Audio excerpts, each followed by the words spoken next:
Israel's military has approved plans for an expanded operation in the Gaza Strip, an IDF spokesperson has said. The European Commission signed an agreement to safeguard Ukraine's energy security ahead of winter.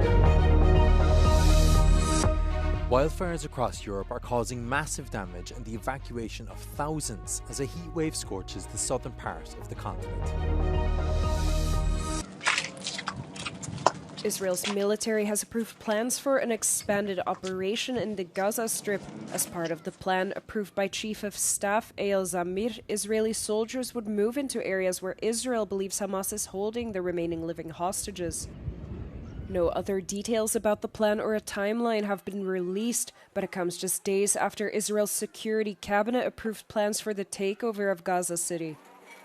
The plan, however, has exposed a rift between the military and the government. Zamir previously warned that the plan could endanger the lives of the hostages and further stretch the military.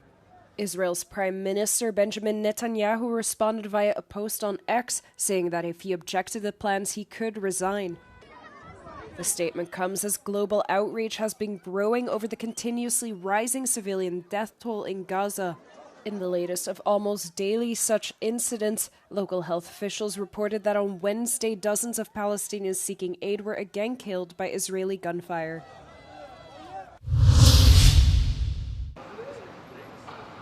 The European Commission signed an agreement to safeguard Ukraine's energy security ahead of winter. The deal would mobilize €500 million to Ukraine's energy sector, and its state-owned oil and gas company Naftogaz would use the money to finance emergency gas purchases. The agreement aims to restore energy sources ahead of the autumn and winter months. The decision comes as Russia has recently intensified its attacks on energy infrastructure, causing storage reserves to drop significantly. Naftogaz said the deal is a strong indicator that its partners understand the scale of the threat posed by Russia. They reassured they would source natural gas competitively and that its contracts would meet European standards. Ukraine's Prime Minister Yulia Sviridenko applauded the deal and called it a record-breaking agreement for the country. Wildfires across Europe are causing massive damage and the evacuation of thousands as a heatwave scorches the southern part of the continent.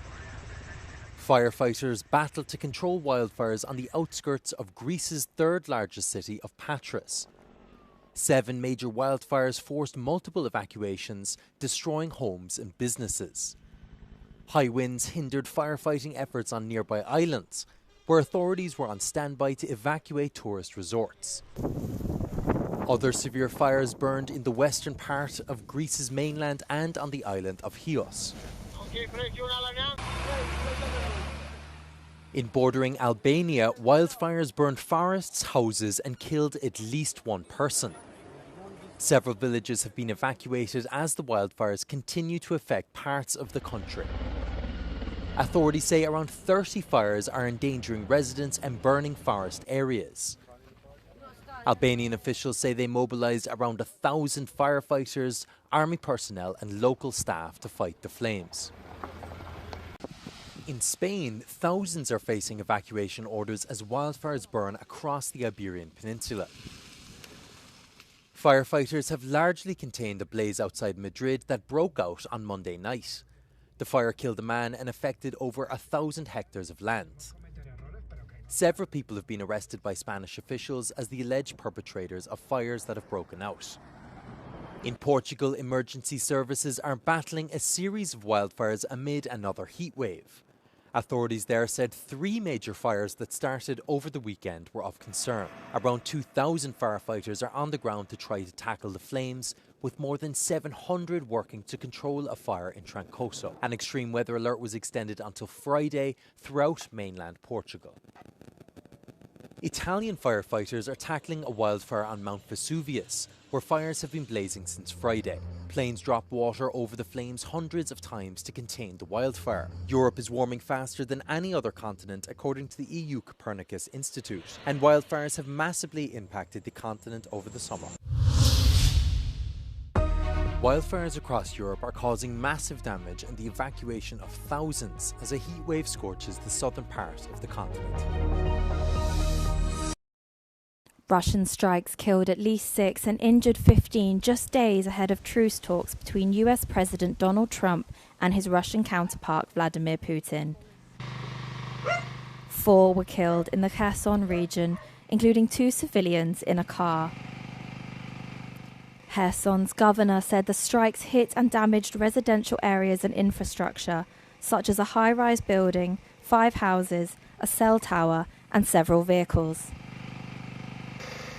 Attacks in the Donetsk region killed 2 and injured another 10. Moscow launched at least 49 Shahed-type drones overnight, with Ukrainian air defences shooting down 32. Meanwhile, Ukrainian drones hit an oil pumping station in Russia's Bryansk region overnight, sparking a fire. Emergency services were sent to the scene. The strikes come as Putin and Trump are set to meet in Alaska on Friday as part of US efforts to reach a ceasefire deal. Russian strikes killed at least 6 and injured 15 just days ahead of truce talks between US President Donald Trump and his Russian counterpart Vladimir Putin. 4 were killed in the Kherson region, including 2 civilians in a car. Kherson's governor said the strikes hit and damaged residential areas and infrastructure, such as a high-rise building, 5 houses, a cell tower, and several vehicles. Attacks in the Donetsk region killed 2 and injured another 10. The strikes come as Putin and Trump are set to meet in Alaska on Friday as part of US efforts to reach a ceasefire deal. Despite talks, Moscow's troops have reportedly launched a sudden push into eastern Ukraine. Ukrainian President Volodymyr Zelensky has further warned that Moscow was redeploying troops in preparation to launch new attacks on Ukraine.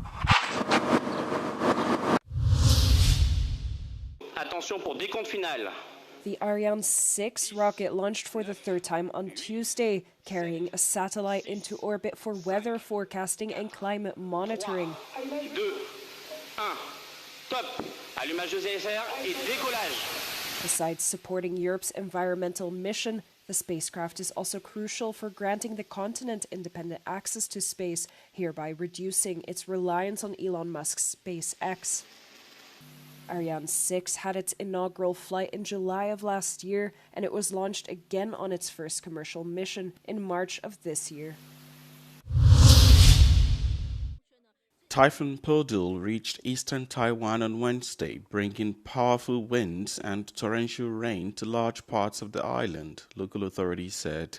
Emergency officials in the Hualien and Taitung counties on the eastern coast said they evacuated residents as intensified winds and rainfall on Wednesday morning swept across the region. The Ministry of National Defense dispatched troops to Hualien to assist in evacuations, moving residents to emergency shelters as flooding risks rose. According to the Central Weather Administration, Podul's skirt measured 120 kilometers and was expected to broaden even while losing strength as the storm moved westward across the Taiwan Strait. Taiwan's government said that more than 5,500 people had been evacuated in advance of the typhoon's arrival. Taiwan is accustomed to frequent tropical storms from July to October, with Typhoon Podul being its 11th typhoon this year.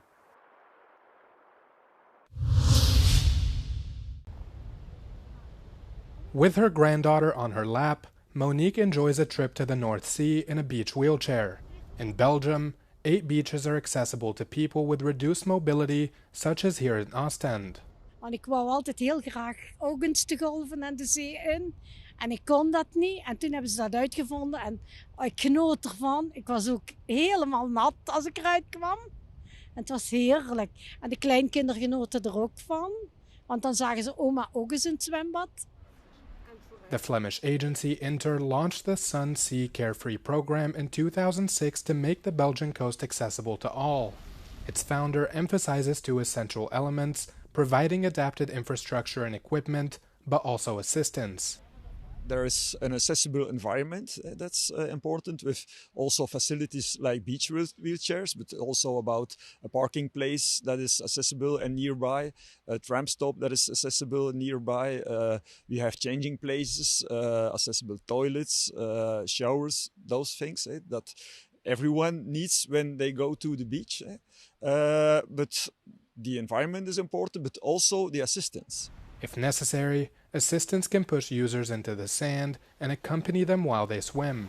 We also go with the people that never been to the sea. Inside we go, the yellow thing is like a floating device, and then we assist them, and then we go with the waves a little bit, and it's really fun. This service, which is completely free for users, is mainly funded by the municipalities. Accessibility to the seaside is a public service for everyone and a tourist asset, according to the city councillor from Ostend. This summer, we have 372 unique people who use this feature, this possibility here in Ostend. And as we've seen in the numbers, only 100 are coming from Ostend or Flanders. So the majority is from outside of this city. So I think it's very important for our tourism. Other solutions exist in Europe. On certain parts of the Greek, Italian, and Cypriot coasts, users can swim independently thanks to automated sea track walkways. In France, the Handy Plage label lists beaches that are accessible to people with reduced mobility.